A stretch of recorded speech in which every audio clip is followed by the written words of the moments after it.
Televisa presenta. Hello, welcome back to the Cool Show.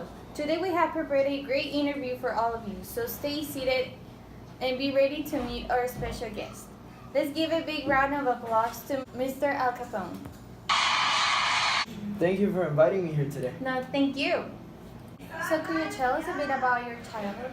Well, in that time, we were poor immigrants from Italy seeking just a better life. What was your lifestyle like at that moment? Me and my 7 siblings lived a poor lifestyle in a New York tenement. Was it hard for you?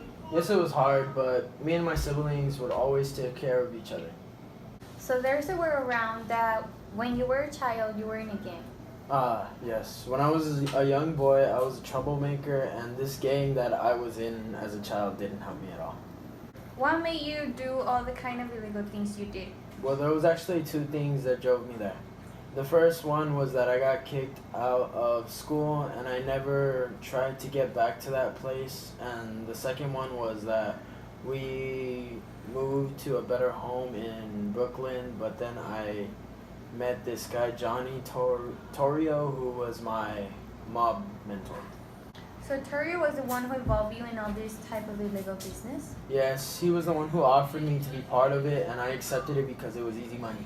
Easy money? Yes, I have managed to earn up to $100 million annually selling illegal liquor.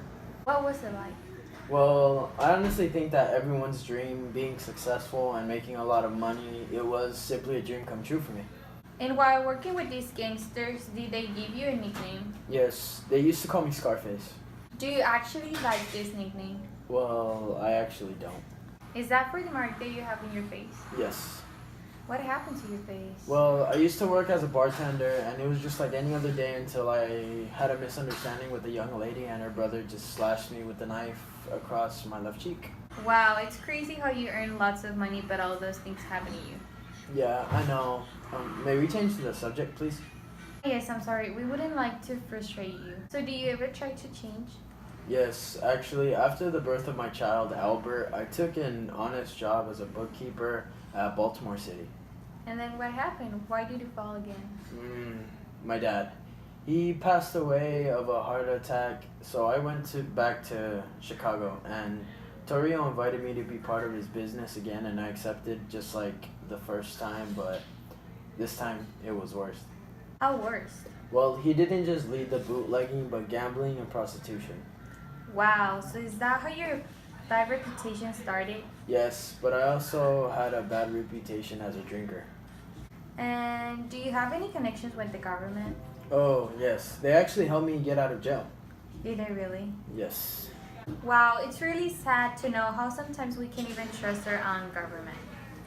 Well, going back to your questions, I heard that there was a time where you decided to go back to Italy. Is that true? No, that was Torrio, because the rival mobsters attempted on his life. Oh, okay, so he left you with all of his business?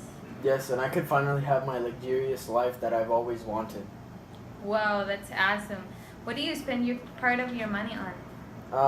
Well, nothing really. I enjoyed using my money on my family that were the ones who deserved it. That's very cool. Well, in that case, was your gang part of the St. Valentine's Day massacre? I'd prefer not to speak on that. When you went to jail, were you convicted of tax fraud or murder? I was convicted of tax fraud, and I won't speak on this anymore.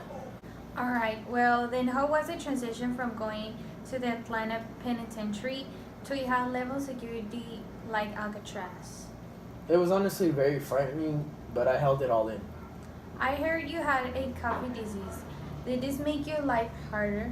Of course it did. It honestly made me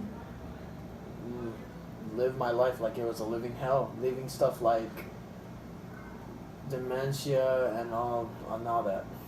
Well, thanks for being here today. Well, thank you, and thank the crowd. Well, there you have it. Some things that we didn't know about Al Capone that today came out to light. Thank you for watching us, and you will see you next week with another special guest. Have a great day.